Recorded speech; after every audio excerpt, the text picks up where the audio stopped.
you doing, Mitch? Good. You look tired. Been a long couple of weeks. Okay, the time is ready to start. Mike's got squared away back there with the camera system.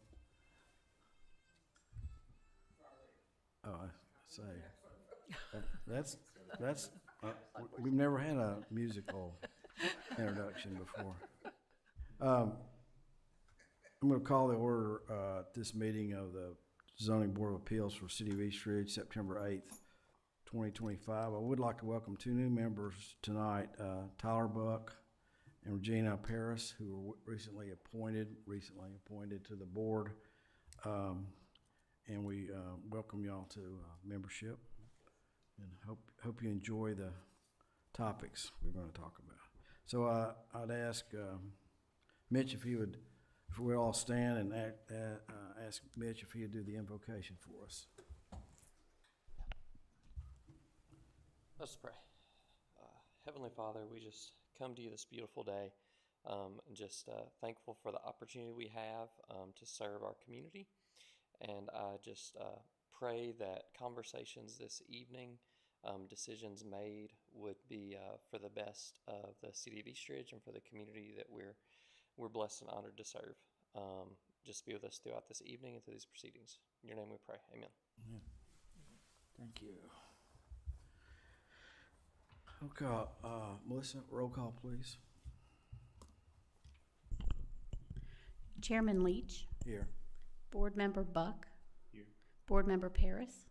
Here. Board Member Qualls. Here. Board Member Sharp. Here. Okay, we have a quorum. On number 4 on your agenda is review and approval of the minutes from January 13th, 2025. Those are still in process of being developed, so we won't look at those tonight. That was for case 24-7. And if you'll let me have a little privilege here, I just wanted to thank the new members for being willing to serve. We had two members that rolled off, Eric Zitzo and Mac Penley. Mac has actually been on this board a long time. I'm not sure how long. I think we had a running battle there who had served the longest. But anyway, he had served a long time, and guys, you know, they were really diligent to come to the meetings and participate, and I really want to thank them for a job well done. So those are two really great guys to work with. So the format tonight for the night's meeting, this composition of the board, we're just citizens of East Ridge. We're not paid employees by the city of East Ridge. The purpose is to hear and decide on appeals from the standards of the zoning ordinance, which is a thick document that I know they've all looked at and memorized probably by now. But this was adopted by the city of East Ridge in 1989, and there are standards for the variance, practical and difficulty of a hardship. Hardship must be due to unique circumstances that are peculiar to the lot. The hardship must not be self-created, and any variance granted must not result in any substantial detriment to the public health, safety, or welfare. We're quasi-judicial organization. It means we can conduct public hearings, conduct investigations into the cases that are before us and related to the zoning regulations, and then make decisions based on the evidence. Very evidence specific for this body. We don't have any punitive authority. We can't fine anybody, and really we don't enforce the ordinance. That's done by staff, city staff, and our decisions are final and binding. And the appeal, if you're not happy with our decisions, appeal is not made to the city council. It's made to a court of competent jurisdiction, basically in Hamilton County. Has the hearing been properly advertised? Yes, sir. Okay. The way we normally do this, the format is that we will look over this case. The members of the board have been privy to the case file, and we've sent it out to them. And generally, they visited the site, so they're familiar with the site. Then we'll ask the staff if we have any questions from the staff, and then we'll get the applicant to come up and present their case. We might have comments to the applicant and questions. And if there's any interested parties other than the applicant, they're free to make questions, have questions to the board and to the applicant.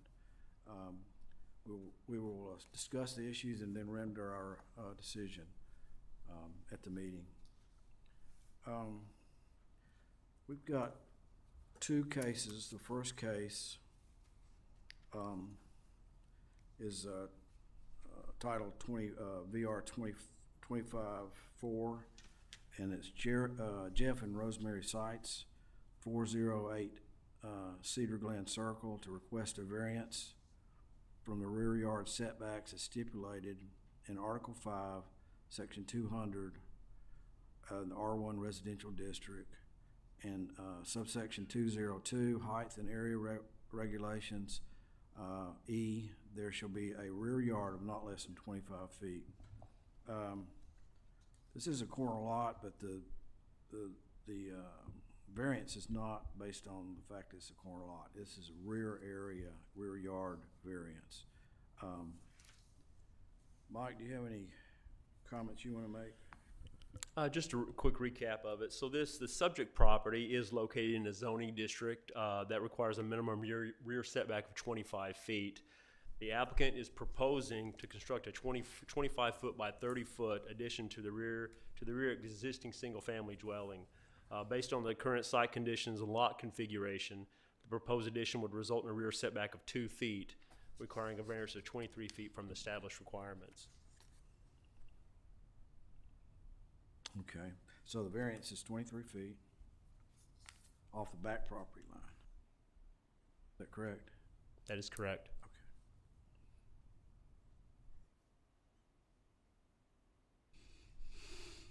Okay. I did notice on their application, they stipulated several things, but it says and I'm quoting now, without the variance, the addition would have to be built in a space that would disturb the sewer grinder pump, and there would not be room to build the square footage. So,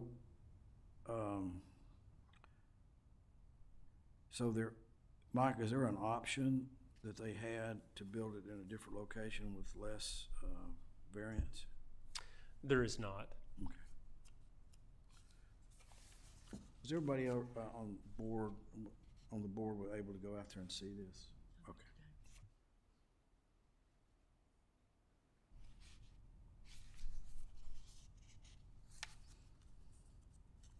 Okay, if the applicants would come forward and state your name and your address for the record, and stipulate any things that we may have missed or misstated for the record.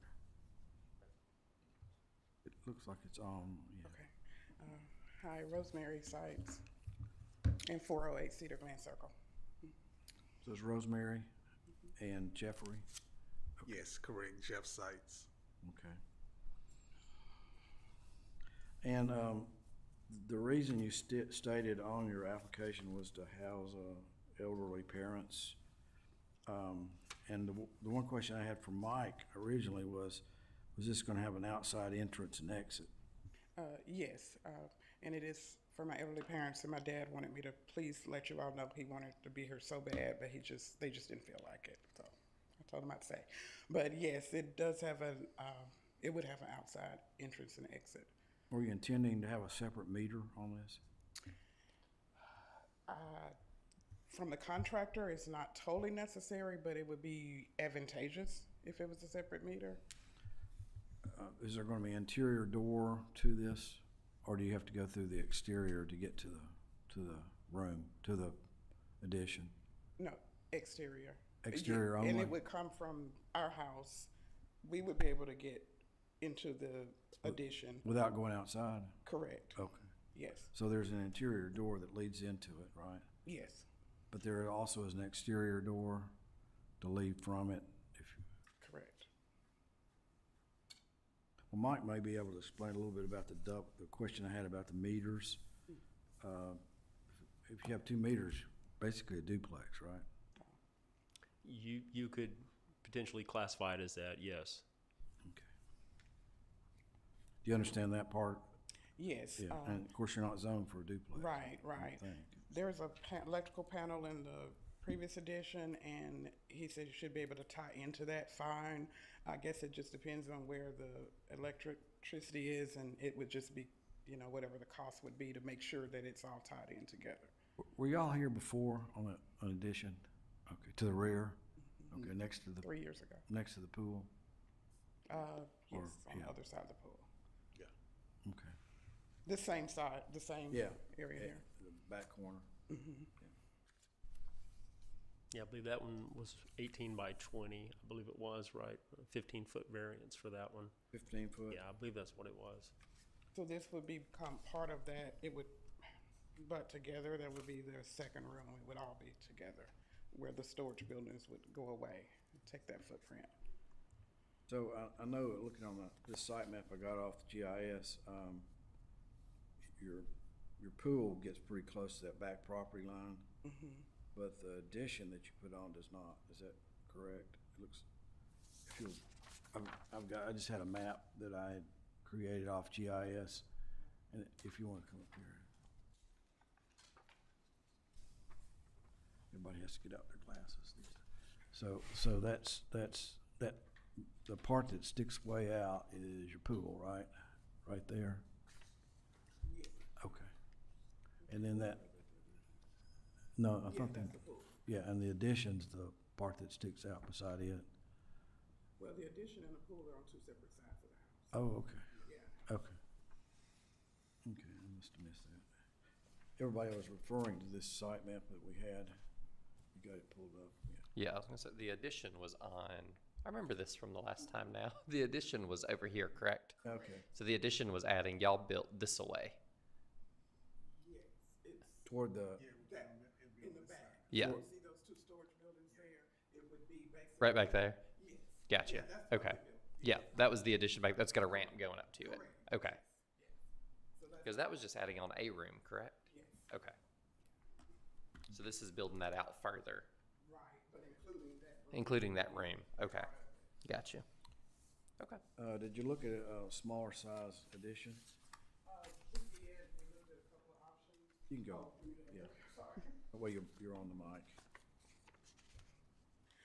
We looked at a smaller size right now it's my father and mother, and so just to give them the type of space, I mean, they're coming from a house that they've had for 40 years, and to downsize, we tried to give them some space, but yet keep it cost effective.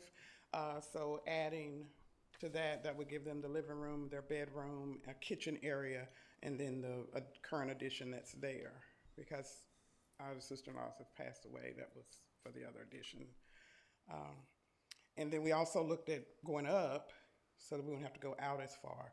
But that's pretty costly, and then we would have to have a stair ramp. My dad can't really walk that good, so that would just, not quite sure how that would work. And then as my mom ages, figured that wouldn't be a good option either.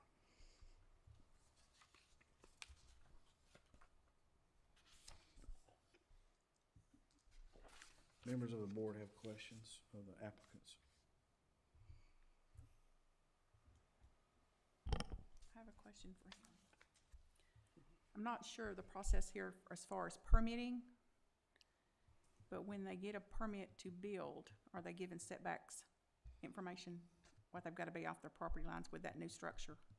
They are, yes. Okay, that's what I need. That's correct.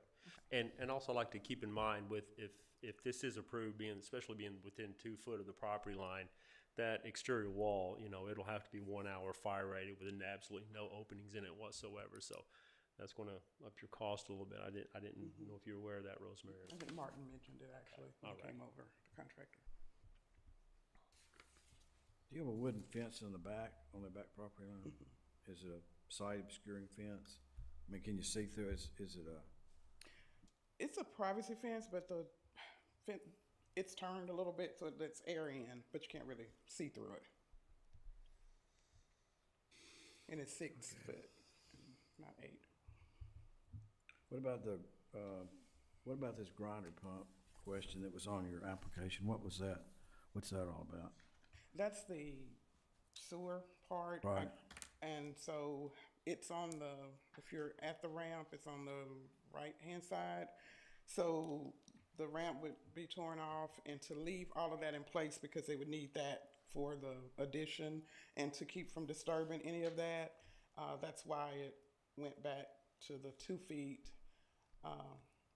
Instead of moving the grinder pump or trying to move it, because you have to have that for the bathrooms that's currently there. Yeah, so leaving the grinder pump there and going back 2 feet, be able to tap into the existing plumbing, you know, with the new, with the addition that way, and just tie in to the current plumbing. Mike, is that a low pressure system out there? That sewer system? I'm sorry. Low pressure, is that a low pressure sewer system? That I'm not familiar with out there. It should be a gravity fed, I believe, but it might have some grinder pumps in the area. Yeah, other than what Rosemary has on hers. That's It interesting. sounds like a private grinder pump is what it sounds like. I think have, so. The yeah. gentleman we bought the house from, I think he had a bathroom added on, and so that pump was added to take care of that bathroom, and so that's basically, I think all that it serves is that bathroom that he added on years ago Right, yeah, for for the master bedroom. correct.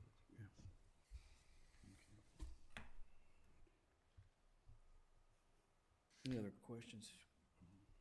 So this would be going back, the 2 feet would put you towards, the variance would put you all the way back to where those current, sheds are, correct? Correct. It would basically be the same footprint that those sheds are. How close does it put to the side? I think it's like 12 feet, if I'm not mistaken. It's quite a bit of It's- room from the side. Okay, so it's within on that side. 10 Or foot. is it It's 10 foot on 10? the sides, so it's Yeah. good. Okay. Yeah, 10 foot. Any other questions?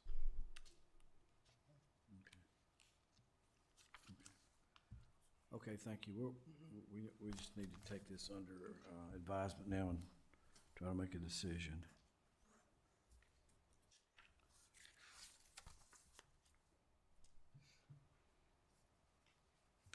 Mike, on the addition, it has to have fire rated on the back, right?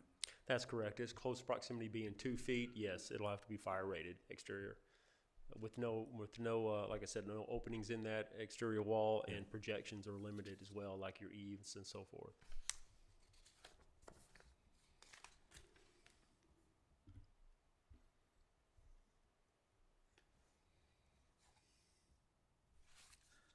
So it really would have to have a single meter, though, otherwise it'd be a duplex, since it's got. That is correct, yes. Okay.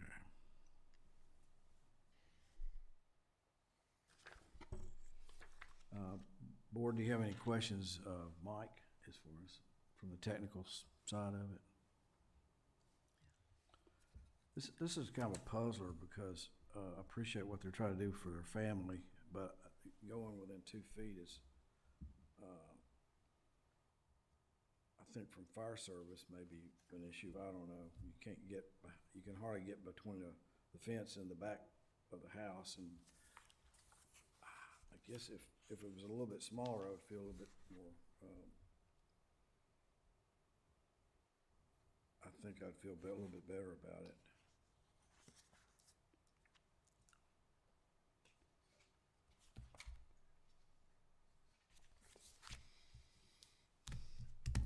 So, what's everybody think?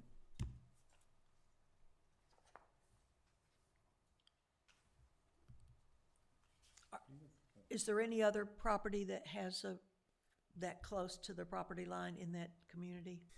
I'm not aware of any. No, Ms. Sharp, I'm not.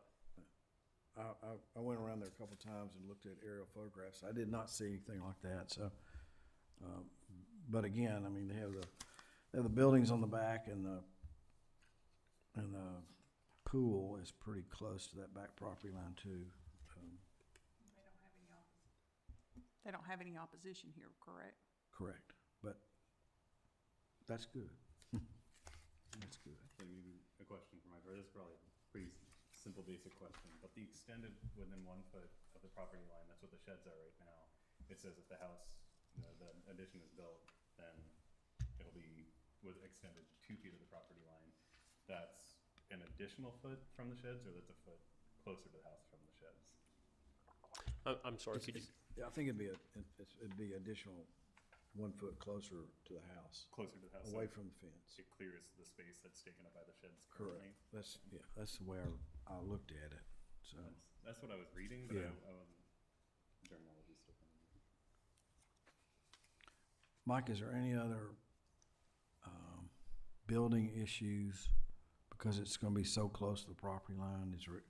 I noticed they have appears to have the kitchen on the backside of that, and is there any other building issues that come to mind? No, just the setbacks for something like, for addition like this to a home basically relies on the 2018 RRC, which are the adopted codes of the city of East Ridge, and it sets your, whether it be an imaginary lot line or a true lot line, that you have certain requirements you must adhere to with that. And for the fire safety, that is having an exterior rated wall with no openings due to life safety in that aspect, because it is dangerous having something so close to a lot line when you have an adjacent structure that is within close proximity to this. I don't believe that this one has anything close to it other than some vegetation in that area, and that's why the rating falls onto this one.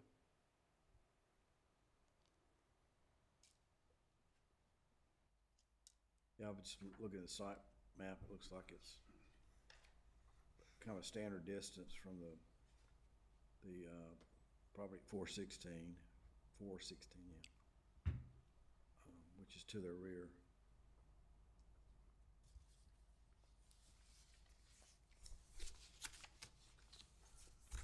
Yeah, it looks like on the backside, as far as neighbor's property, it's just trees behind where the addition would be, correct? That's what it appears, Mr. Qualls, yes. Okay, I'll entertain a motion if somebody's ready, or we can discuss it further.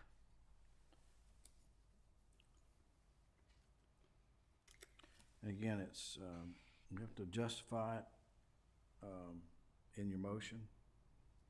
And so if you state a motion, we need to say what the reason would be to approve it or disapprove it.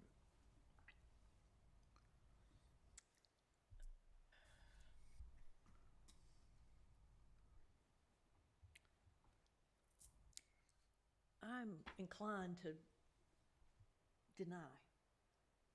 I'm not making a motion, I'm just looking for somebody to convince me that the reason being, we had approved a previous one, and one of the things that strikes me is that the laws of Tennessee requires that certain conditions on the property, not the problems of the applicant or owner, be present before a variance can be granted. And if we've already approved a variance that carries on into perpetuity, is that correct? And this would be the same here. I'm really torn about making a further variance to that property. Convince me.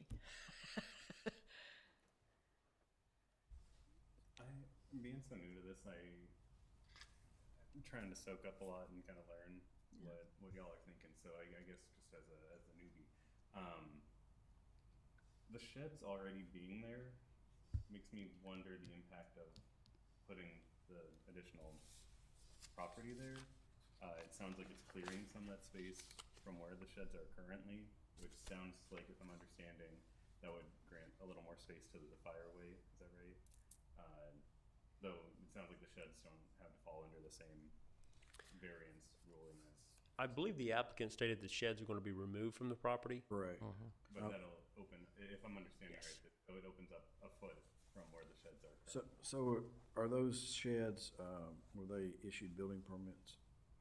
That I don't know. Yeah, we have a lot of sheds in the city Yeah.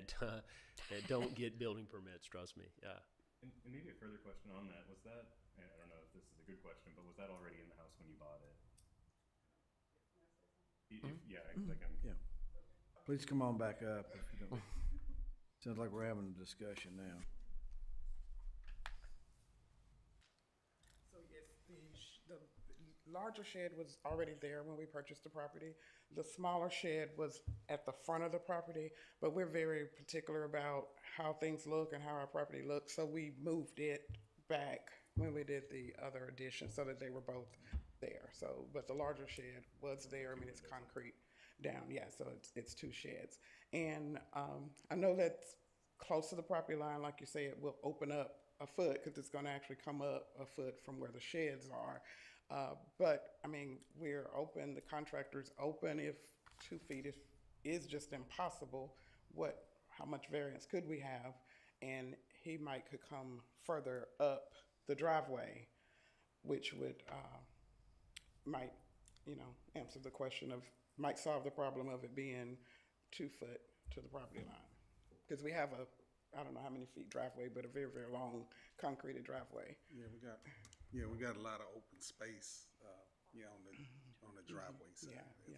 They'll just have to work around the grinder pump and, just take away from parking, but might have too many cars anyway. So, this is 750 square foot addition. So, did you look at any smaller addition? 750 is a pretty good size addition. I mean, we looked at making it smaller, and that still could be on the table if we have to. We were, like I said, we were trying to make sure they had room. Yeah. My dad is mainly in a mechanical, electric motorized chair, so we were just trying to, looking in the future, making sure he'd have enough room to maneuver around, and the bathroom could be ADA compliant, like he needs it with the roll-in shower and everything. So that's kind of how we landed with the 750 feet. And we the also looked at, kitchen's absolutely necessary? at this point, probably so, yes. How much was the previous addition that y'all added? How many square feet was? It's about 320. Okay. And so we add that to the other one. But we looked at doing it on the pool side, just taking a pool out and doing it on that side. But I had a conversation with Mike several months ago about it, and I don't think it would look as nice over on that side, because when you come down Cedar Glen, could look like a eyesore, and then the roof line matching it up with the existing house. And so that's kind of how we ended up back on that side, even though we have to pull up concrete and everything. So I have a question, just out of curiosity, for you again. With that being in the flood, the 100-year, how far up, what is your adopted resolution for FEMA, For FEMA, so for the first one that Rosemary did, she had an elevation certificate done on it with a substantial improvement form completed on it, and it didn't hit the 50% mark, so therefore it wasn't required. Okay, okay, I was wondering, with it being such a large addition, if that Yes. would, okay. But what is your, It's 1 can't- foot above the base 1 flood foot, okay. elevation, yes, that Okay. is correct.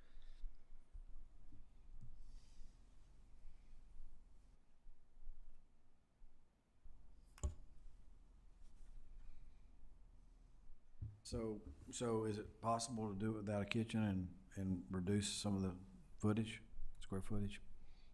I'm not gonna say it's impossible. That would just, I mean, my mom still cooks and moves around. It would be a little. Our kitchen is a galley kitchen. It's like very, very small, I guess it's a galley kitchen is what you call it. So I'm not sure how they would do without a kitchen. My dad's diabetic. He have 4 meals a day. I'm not sure how that would work. But I'm not saying, we couldn't explore that. We just haven't tried to explore that. So the other area you were looking at was pulling it further up the driveway. On the left side of the house, right?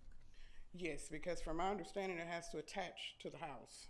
Correct. So to attach it and still leave the grinder pump area open, it can come up the driveway. Now, how it would look, I'm not quite sure how that would look, because they'd have to do some turns. It'd probably look better just attached to the addition, go back, and it's all attached and look like one house. But again, if that's what we need to look at, I can get with the contractor and explore some other options if that's what we have to do as far as coming up the driveway.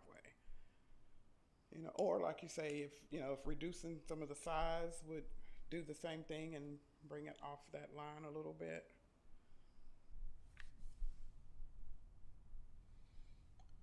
Two feet in the back with a fence there, there's really not room for a person to even walk behind where the proposed wall is going to be in relation to the fence that's there.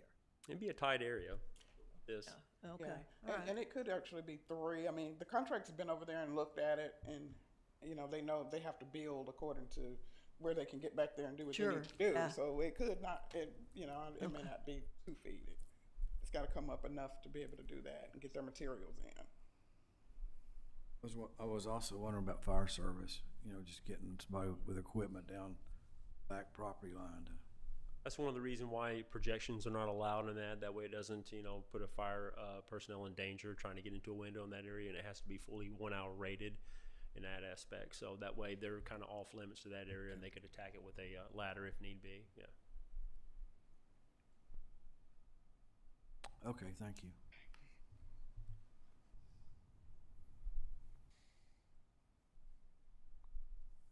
All right, board, any other thoughts?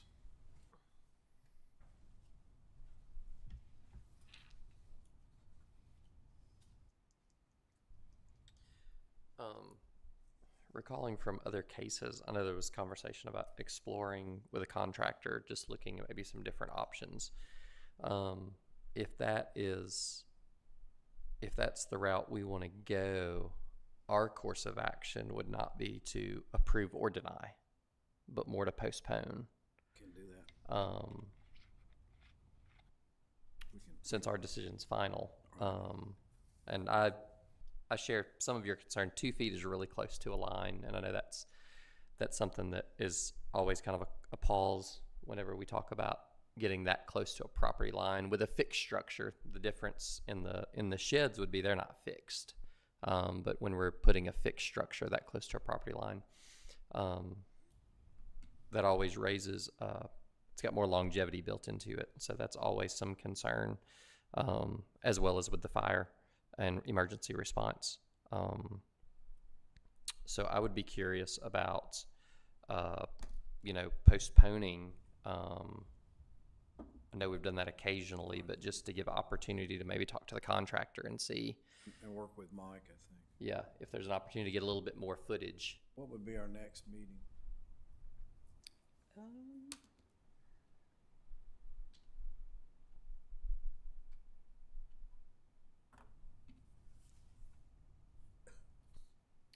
It would be October 13th. October 13th. 13th.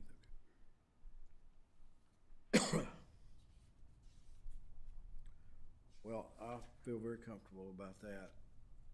And I would ask, well, we can vote on that. I do have a motion to postpone case 25-4 to the October 13th, 2025 meeting. Do I have a motion? I can move to postpone until October 13th? Yeah. Second that.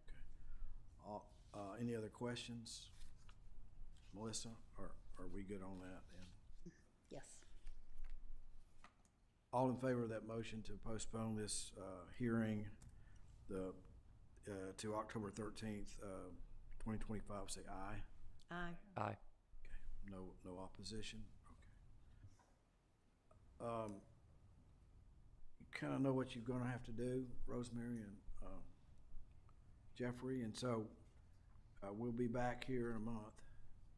And what I would ask you to do is work with Mike and your contractor and figure out a way to make this work and not get 2 feet within the property line, because I think that's the issue before the board, as I'm trying to read the board, but I would ask you to do that and work, we'll give you a month to work that out, and if you need longer, just let us know. Okay. Well, I think you need to consider that we're uncomfortable with a 2 foot, and we'll let you work with the contractor, with Mike, and come up with maybe a better solution. It's admirable what you're doing for your parents, but we do have to obey state law. We do have standards we have to meet, and so I think we're there with that standard. So it's very difficult to justify getting within 2 feet. Okay? We'll see you in about a month, unless you need a little bit more time, and Mike will let us know. Okay, thank you. Okay, the next case before the board is 25-5, and I'll read off what I have as the request. Larry Medeiros, on behalf of Annette Williamson, 500 Bonnie Lassie Avenue, to request a variance from the side yard requirements on a corner lot as stipulated in Article 6, Supplemental Requirements and Exceptions, Section 100, Area Regulations, subsection G, and this is, I'm quoting now, on corner lots in all districts, the side yard requirement on the street side shall be the same as the front yard requirement. Where a corner lot was separated as a lot of record at the time of passage of this ordinance, the following minimum side yards on that street shall apply. The lot requirement for a lot with width greater than 60.1 feet, which this one is, or more in the R1 residential district is 25 feet. And we do have a second variance too, and that is, the second variance is a rear yard variance from standards in Article 5, Section 200, R1 residential district, Section 202, height and area regulations, subsection E, there shall be a rear yard of not less than 25 feet. So we'll really have to have two separate motions and decisions on this particular one. Mike, can you fill us in a little bit on this one? Yes, I can. And before I'll start, I've met Mr. Buck, but Ms. Paris I have not met, so I'll introduce myself. My name is Michael Howell. I'm the Chief Building Official for the City of East Ridge. So just introduce myself to the new members here. So as we move forward, so the 500 Bonnie Lassie Avenue, the applicant is proposing to construct an attached garage to the existing structure, which will encroach into both required setbacks as follows.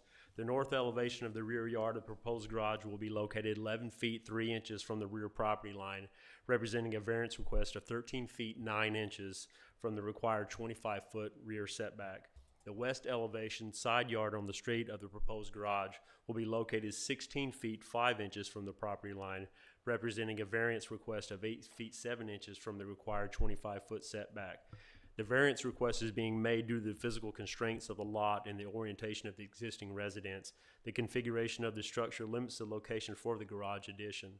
Placement of the northwest corner allows for direct access to Stimpson Drive and minimizes disruption to the primary living area. The structure will maintain appropriate sightliness and clearance to vehicular and pedestrian traffic. It is important to note that this is a corner lot on a dead-end street, so you're not going to have quite a bit of traffic on that road. The parcel does feature a 90-foot road frontage on Stimpson Drive, which permits the addition of a second driveway according to the East Ridge Municipal Code.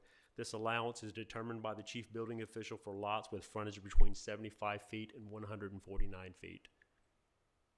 So, board, if you've been out there to look at it, this is a corner lot, but it's on an area. Stimpson Drive is bisected by the interstate, so just a couple of feet beyond this edge of this lot is a dead end, basically. I think it serves one house back there.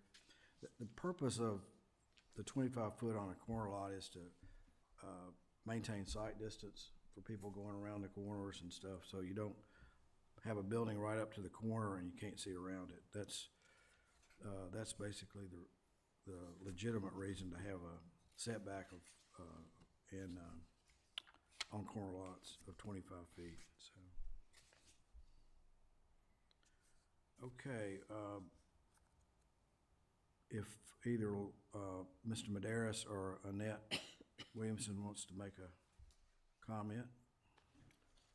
And introduce yourself for the record and also your, address. Annette Williamson. And what's your address, ma'am?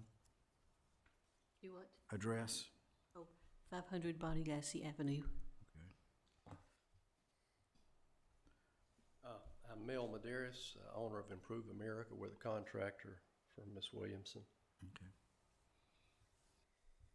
If you want to state your case and why it has to go at this location, that would be Well, she appropriate. has one garage there, and she has a lot of books, right? Yes, And so we there's a have lot of thousands of books in books. there, what have you. And there's 2 cars at the residence, with no place to park.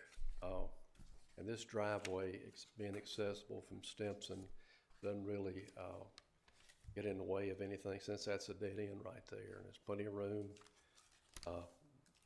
you know, to turn in there and go right in the double garage, which will be attached to the house. It's a 20 by 20 garage.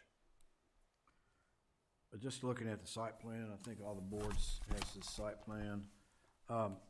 Is there a reason that you can't pull that garage back to behind the house? Behind the existing house?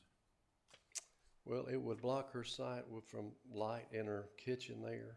You had mentioned that. That is a possibility.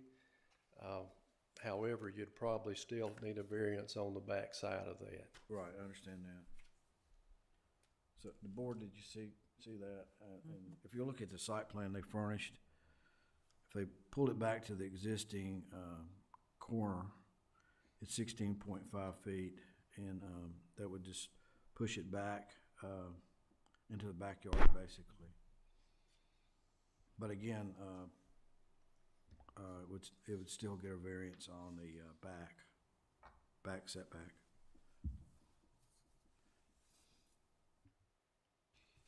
How does this connect to the existing garage? Because it looks like on the site plan, the 20 by 20 is behind the existing garage. It's behind, right there where the, if I might show you. May I come up and show you? Yes.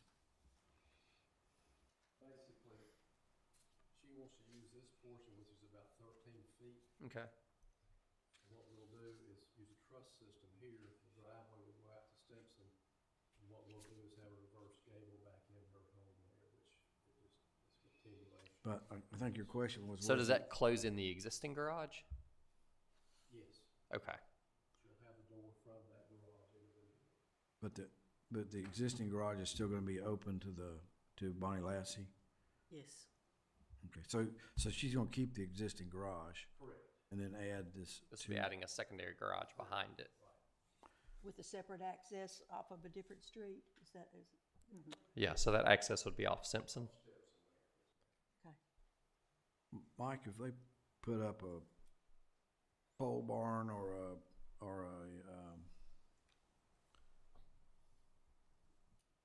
an open type carport, would they still be, before this board? They would not. Okay. Do you understand what I'm just saying? If you put either a pole barn or a carport up as for these vehicles, it would not require variance. Okay.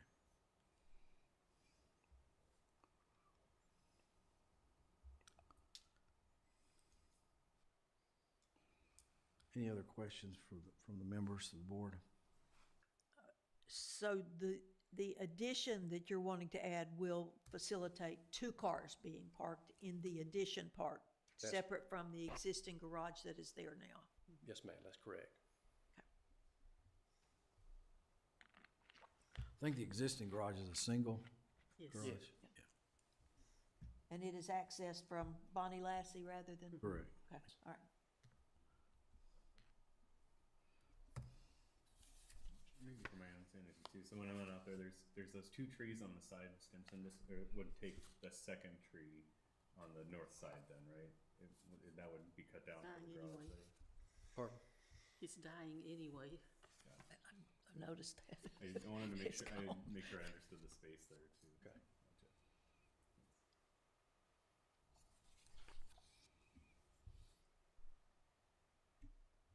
So your current garage is being used for a vehicle at this time? Yes, it is. Okay. And you want two more in the space that you're building? Is that, We I just want want to to be use sure I understand. The garage that we have right now as a library. We have thousands of books, and we need to put them somewhere. Okay.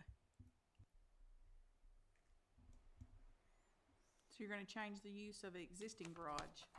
You're gonna change the use of the existing garage? Right now, our cat and dog go out through the existing garage. When they are no longer with us, we'll change it, or try to change it to a room. And you want the additional garage to be enclosed because of weather? Or just because you want it enclosed? I or- just want it enclosed. Okay.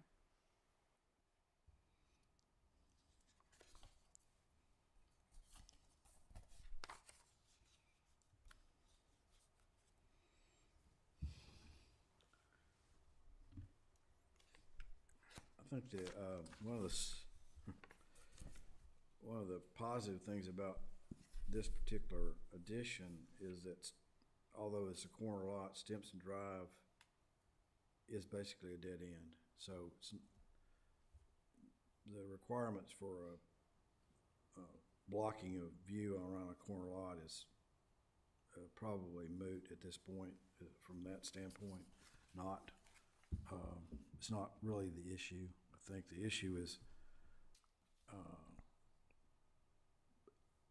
there are other options for placing the garage away from the right of way.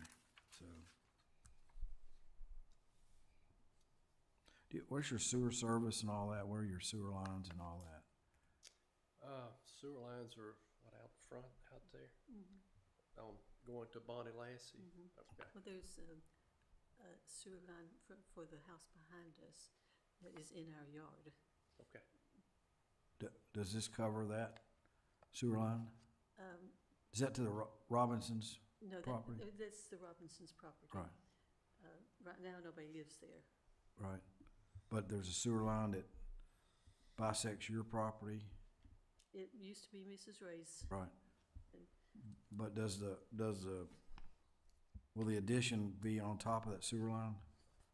No, it's just farther, it's farther in our yard. Is it along the edge of the right of way, sewer line? I think so, I'm not sure. Okay. Fair, I just don't want to block a sewer line. Okay, thank you. If you have any other comments? Okay. Thank you. All right. Mike, do you have any other thoughts on this? I do not. I think I expressed them all. Okay. But a carport would not require variances at all? Correct. It would not. A carport can extend into a front yard or a side yard. Side yard, yeah. Yes, up to 10 feet. And it being a detached, it can, in an interior lot, this was considered as well, can be 3 feet from the property line. But this addition's gonna be attached, right? That is correct, yes. Okay. Okay, board, any thoughts?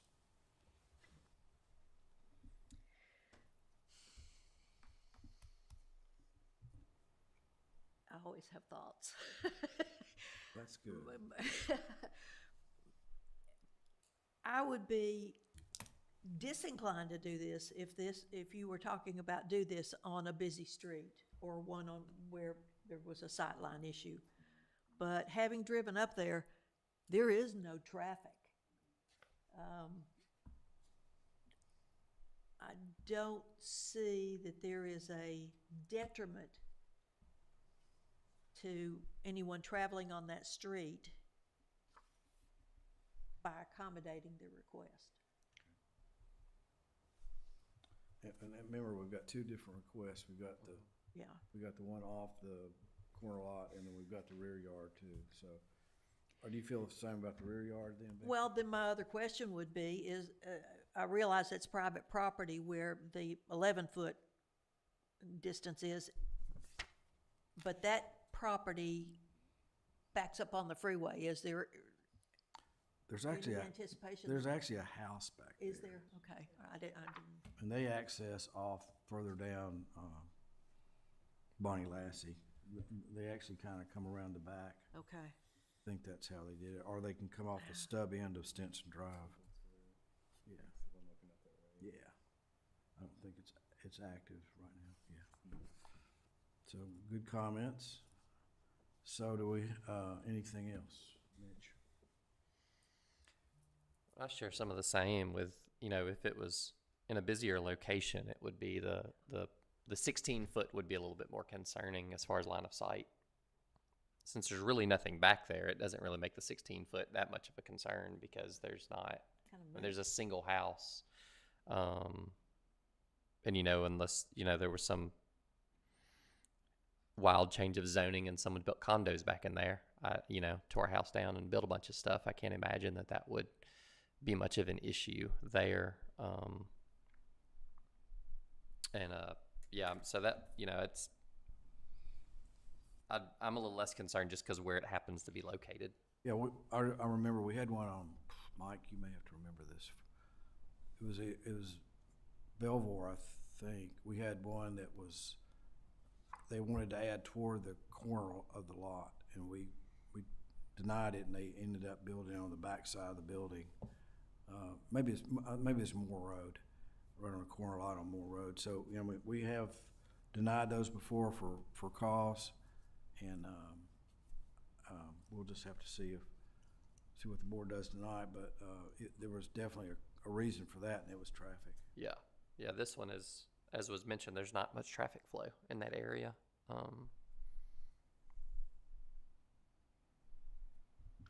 do I have Janet, do you have any, you want to add anything? I'm good. Does anybody have a motion? And again, we'll have to have two different motions to cover both of the variance requests.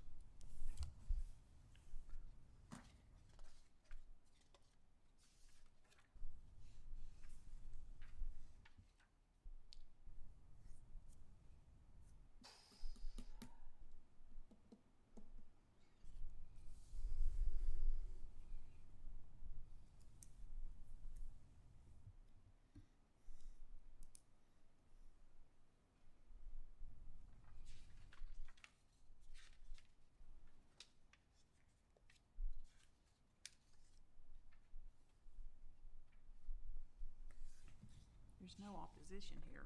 No. Yeah, I'll make a motion to approve which one comes first? It's actually the one that's corner lot, the variance on the corner lot. And that variance, 11.3. yeah, what was the total number, Mike? 13 feet 9 inches for the north elevation. That's how you have to stipulate, it's 13. And for the west elevation, it was a variance request of 8 feet 7 inches. Okay. Oh. Okay. Yeah. So, yeah, so the 25.5 is 8 foot 7 inch variance. Well, why don't you go ahead and make it 9 feet, just for, Yeah, I'll make a motion to approve a 9-foot variance.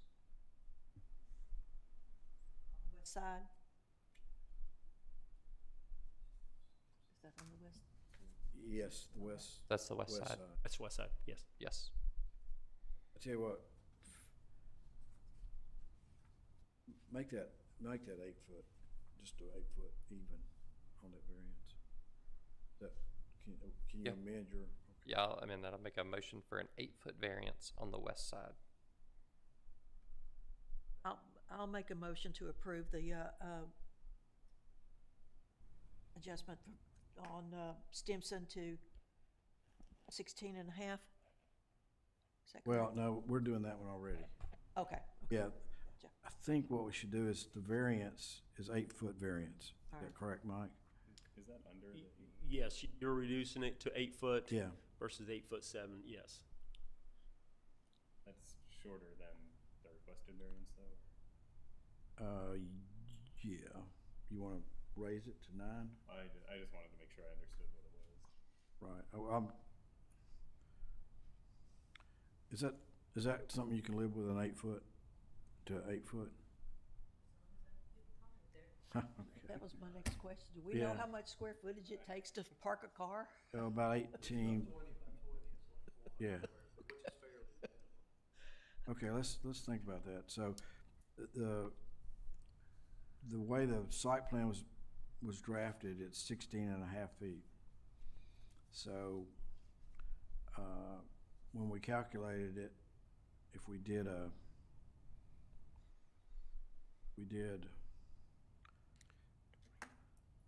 to 9 feet, that would reduce it toward Stimson Drive rather than 8 foot. Can you amend your request again? Amend your, you see what I'm saying? Yeah, 9 foot. 9 foot, okay, it Yeah. works. Yeah, 9 foot would encompass it Okay, with a few inches to spare. yeah. And that always occurs. So we have a motion for a 9, to allow for a 9 foot 9 foot variance variance. on the Stimpson Drive side. Okay, Do I have a second? I'll second. Have a motion, a second. Any discussion? All in favor of the motion, say aye. Aye. Aye. Okay, opposed, like sign. Okay. Now, let's do the other one. This is the second part of case 25-5. And this is the rear off the back property line, and they had on the drawing, it was a 11 foot 2 inch to the property line. So if we do 13 inches, Mike, 13 feet. 13 feet, Sorry yes. about that. Yeah. It's been a long day. 13 feet, that would give them a little bit of wiggle room. Okay. So the variance would be a 13 foot variance on that rear property line. So do I have a motion on that? I'll make a motion to, to approve it with a 13-foot variance. Okay. Have a motion, do I have a second? I'll second. Okay. So the motion is to approve with a 13 foot variance to the back property line. All in favor say aye, Aye. Aye. and those in opposition. Okay. So that Mike can work with that motion and stay, you have to make sure you pull your permits and you stay within those boundaries. Okay? Okay. Next on the agenda is I know it's gonna be your favorite part, but it's called continuing education. Thank you for coming. Yes.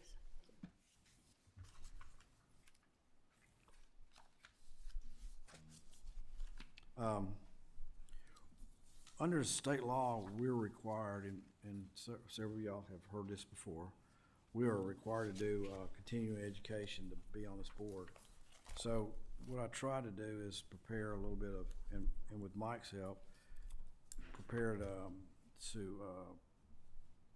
we can go over, I'll go over in a minute, with really broad categories under state law of topics. And what I usually ask Mike to do is to kind of give a brief of what's going on. You know, folks might want to know what's going on down the east side and the west side of East Ridge, and there's commercial activity, and then we'll go into some other topics. I'll go first then. Okay. Okay. You can't leave, though. I can't leave, that's true.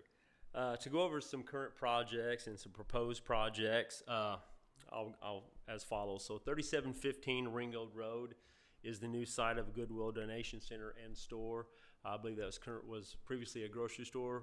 Food City, was it? Yeah. I believe it was Food City, yeah.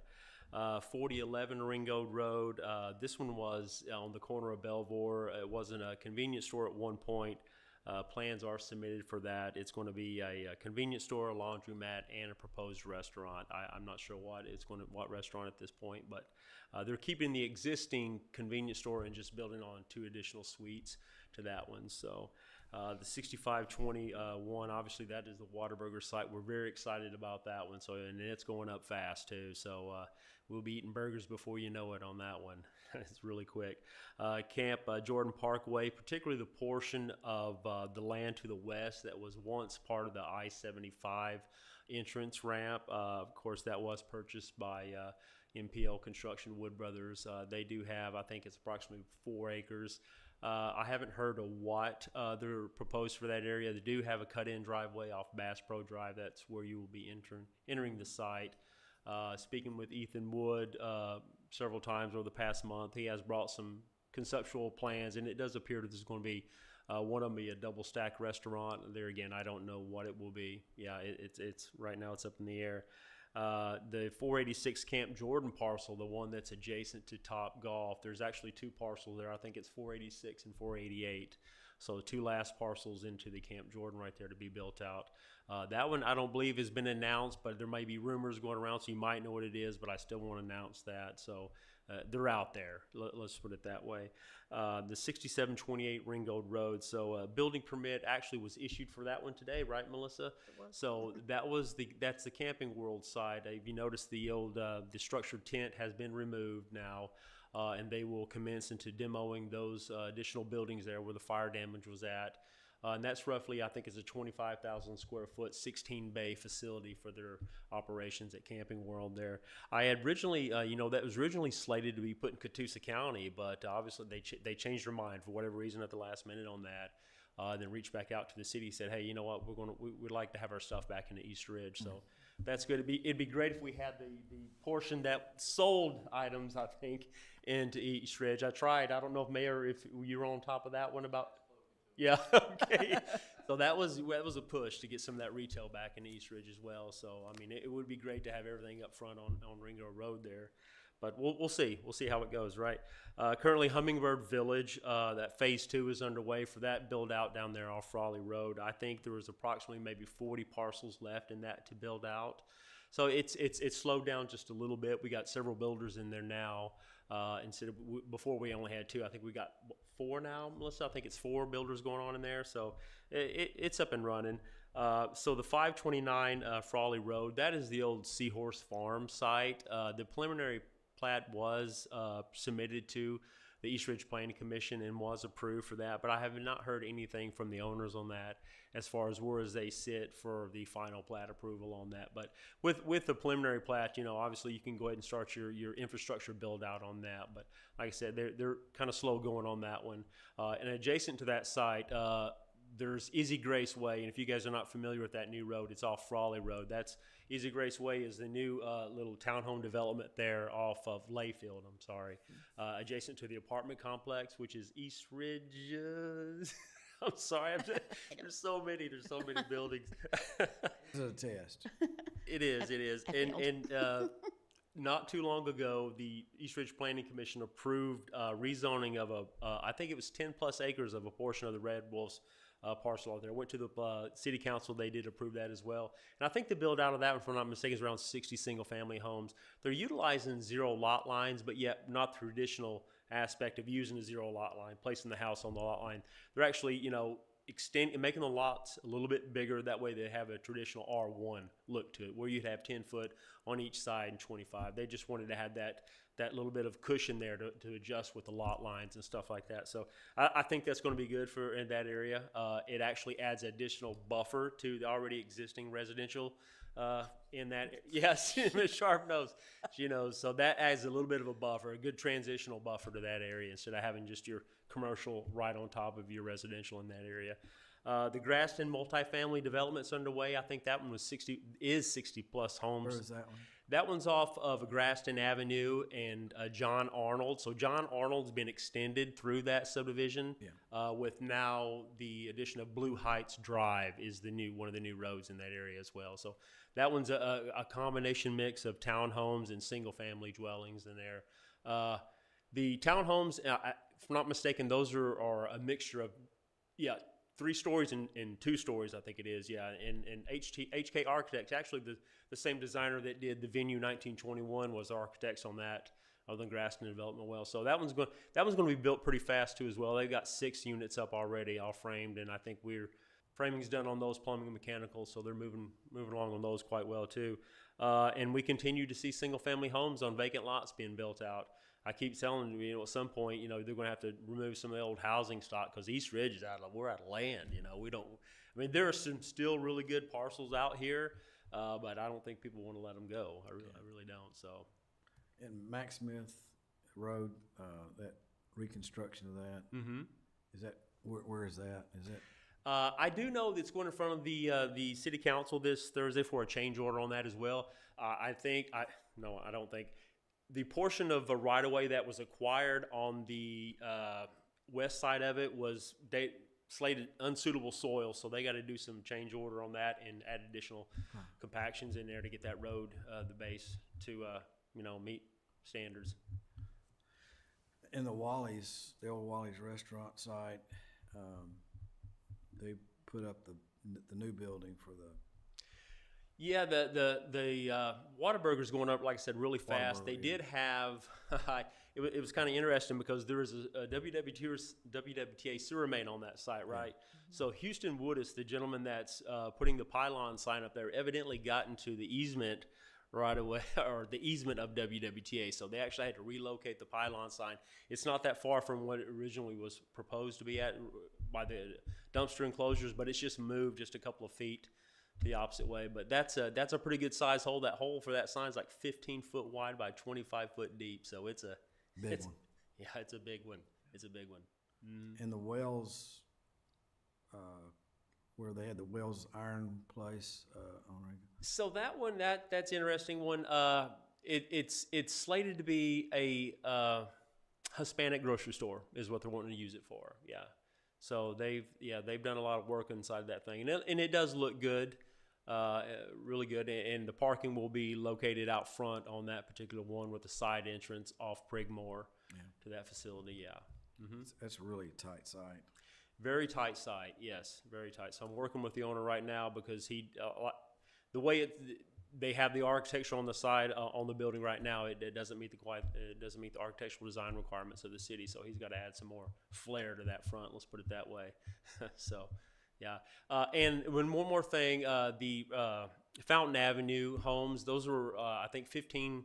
Was it 15 cottage homes on that one, Melissa? 15, yes, I believe Yeah, so. I believe 15.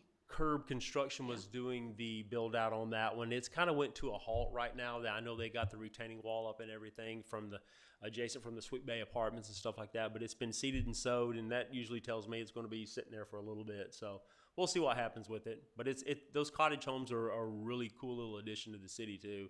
Very unique. Yeah. And you might brief us on the damages that occurred in that flood, that 500-year flood. There was a lot of damage, a lot of homes. I have done 3 substantial damage estimates on 3 of the homes on Springvale for the damage that occurred. Luckily for those owners on those homes, they didn't hit the 50% mark. The assessment came back roughly around 27% for those 3. Well, for one of the homes, and then it was a little bit lower, maybe 22%, maybe 19%. Which I won't say is a good thing. I don't like. It's hard to tell an owner, say, hey, you know what, you've hit a 50% mark. Your house is going to have to be raised, maybe 10 foot in the air, and that's an additional $40,000, $50,000 in cost. So not that it's. I don't mind telling that to people, but I know that it's a struggle right now. But not having to tell, that's even better yet. You know what I mean? Because they didn't have the damage. It doesn't mean there won't be more damage in the future. And I always let people know, please can reconsider. If you're going to have this problem possibly one more time. I always tell people, if you had 99 marbles and when you had one marble in that and it's a red marble, put your hand in there and pull it out. You got a 26% chance of being flooded in any given year. Were those houses in the 100-year flood area? They are. Yes, they are. So they basically had flood insurance? I hope they did, but I don't believe so. I don't get into that portion of asking the homeowners that. I do my assessment and the lenders would require it If it's a federally backed Yeah. mortgage, absolutely Yeah. be flood insurance would be Yeah. required. Yes. That was rough.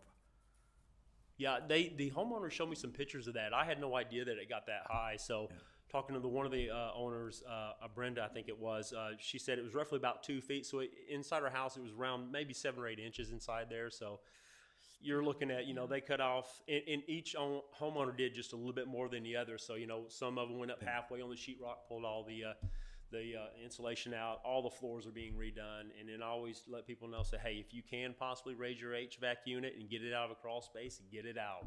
Put it in the attic, and raise it up. That way, I mean, that's still a huge cost. You're looking at $8,000 just to replace, all your ductwork and HVAC units. So Yeah, if you particularly can, if the ducts are underneath it. especially if they are, and that Crawl. was one of the things why some of the cost assessments were lower than other ones. Some had at their FAU, their air handler unit in the attic area, and the ductwork in the attic, while the other ones had everything in the crawl space. So it's completely ruined. You got 100%, destroyed of your HVAC unit, where some of them were just maybe 50%. So Wow. I witnessed it when we were actually driving back from North Georgia, which was not a great place to be anyway. yeah, Flood event, I just looked and I thought, that's not a 100-year flood event. That's gotta be like a 500-year flood event. And it yeah. was- Mayor, what did they say for that one? It was like it was Second wettest since the recording of rainfall Yeah. in Hamilton County since 1880. yeah. But the interesting thing about all that is, these floods are based on basins, water basins. So if I went in the west side of East Ridge, I probably didn't get hurt. The east side got hurt because that's just where the water was coming out of North Georgia. It was just pouring down into that drainage basin. 7 inches in less than 2 hours. Yeah. That was crazy. I believe I had one of the firefighters tell me there was a couch floating down Ringo Road and it passed him. I was like, you got to be kidding me with this. I mean, the current was that strong. Yeah, Or- yeah. Well, I saw some cars spinning on the interstate, so yeah, but it was. I mean, that was just the area got rebuilt by the TDOT, so it was current. It would have been the current standards, which was a 100-year flood. They built to 100-year flood standards, but it was way beyond that. Oh, yeah, But absolutely. Our drainage basins really can hurt you. So yeah. Well, thanks, Mike. Yes, you're welcome. Okay, now that was the fun part. As I mentioned, we are required to do so much training as a member of the Board of Appeals. And I went online and looked at the state law, and it's really pretty diverse. Things like adverse possession, nuisance, generic land use planning, zoning, floodplain management, ethics, public utilities. These are some of the references. Land use law, economic redevelopment, which is what Mike just did for us, land subdivision, powers and duties of the Board of Appeals, and other topics reasonably related to the duties of the Board of Appeals. That's pretty broad. And the building commissioner or other. So what we try to do every month, or when we meet, is to pick out an area that we might like, would be an interest to the board and would be helpful in our deliberations. So what I did is do some handouts for you. And it's getting kind of late, so I don't know if we're gonna go through all of them, but I did, a related topic, which surprised me. There was a ordinance number 1217 by the City of East Ridge City Council regarding the East Ridge Board of Zoning Appeals. Well, I had to read that. So here it is, and if you'll go to the second page, it was basically about qualifications to be on the Board of Appeals, which that was interesting. So I think the mayor's here probably to fire me, but anyway. Well, if you look on that second page of that handout, you'll see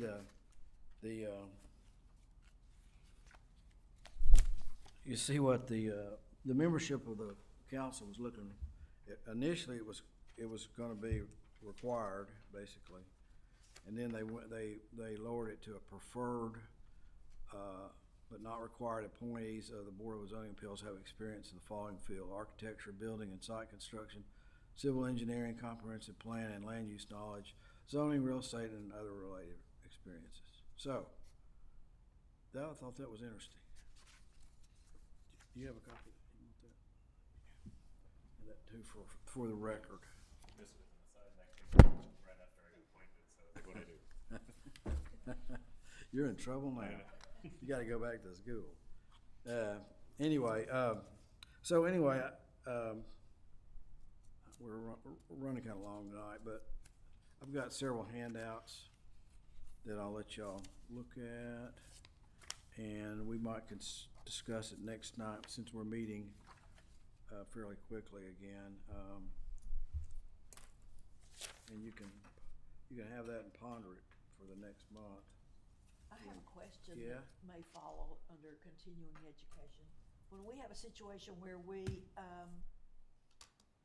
deny a variance or situation like we had with people who are obviously in violation of the zoning in their area, and we vote that they need to do something. I'm a busybody. What happens after that? I'm speaking Okay. specifically Well, about the school bus situation. Yeah, well, that goes, and actually, that one went to planning commission, because one of the things we suggested to them was get the zoning ordinance changed, to allow that or to get a zoning change. Yeah. And so they went to the planning commission, and as I understand, got denied. They came to city council and got denied also. So that puts it into an enforcement that Mike would be responsible for.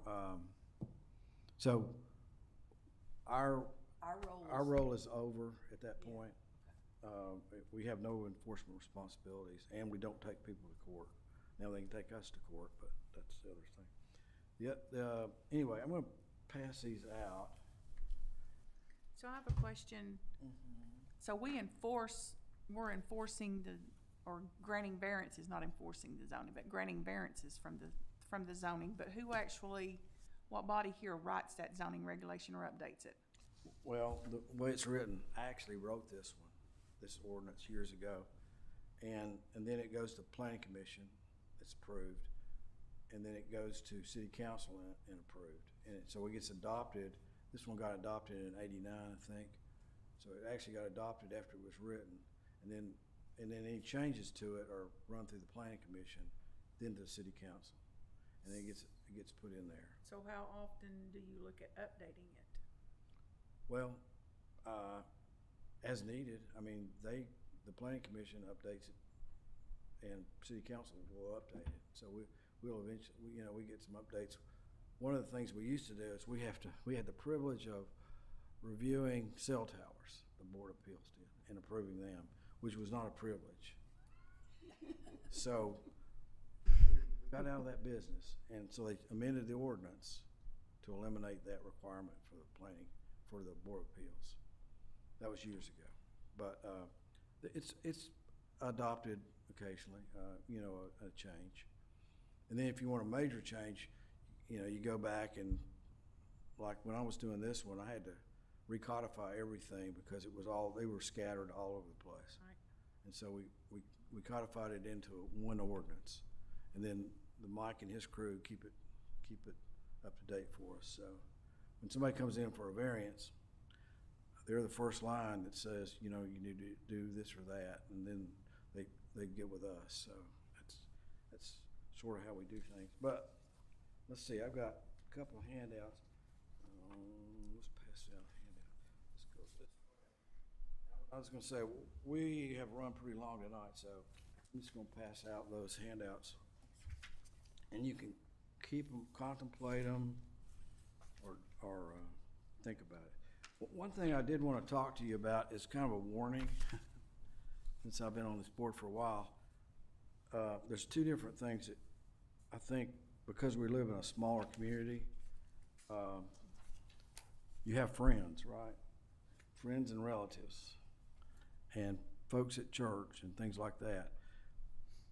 And I know in the past, there was one that I was just mortified with, but it was a conflict of interest that one of the board members had. And this has been years ago. But if you have a personal interest in something, which this person did, you need to recuse yourself and not really participate in it. Because conflict of interest, if they're trying to influence a vote from you on this board, that's not good. So it could be appearance of impropriety, it could be some financial interest, but a conflict of interest, I mean, it's usually you know it in your gut, and you know this is not right. So, and then the other one is ex parte communications, and really what that is a fancy Latin term for somebody wants to talk to you about it, say at church or something. Hey, I hear there's a case, and I hear you're on the planning committee or the board of appeals, and I want to talk to you about it. And so they're trying to influence. I've had this happen, and they're trying to influence your vote outside this deliberate body. In other words, they want to, pull you over and say, I really need you to vote this way, or the community doesn't want this, or something like that. And I've had this happen at grocery stores and things like that. So you really do have to watch because what'll happen is, oh yeah, I understand that, and yeah, I agree with you, that shouldn't be right. And the first thing they do is get up here and stand up there and say, well, I talked to Steve and he said it was good. He didn't think it was a problem, or there was a problem. So ex parte communications outside this board, both parties need to be able to present and you hear it, okay? But I guarantee if you promise somebody, oh yeah, I understand that problem that you're having with this, and we'll look at it at the board. No, because at that point in time, they think you're committed to vote their way, and that's not what you want to do. So really, a conflict of interest. I had one personally with my brother-in-law who worked for an engineering company, and I'm on the WWTA board, and I found out he had gone back to work for this contracting company up in Knoxville, and that the WWTA did contracts with this, big contracts. And I didn't realize he was working for him, but I had to recuse myself on a lot of different votes because it just wasn't right. It wasn't right to vote, and he might be enriched financially by that. So you just have to watch it. So that's we'll touch on some more stuff. You guys get to take this home, and does everybody have 3 handouts? I think.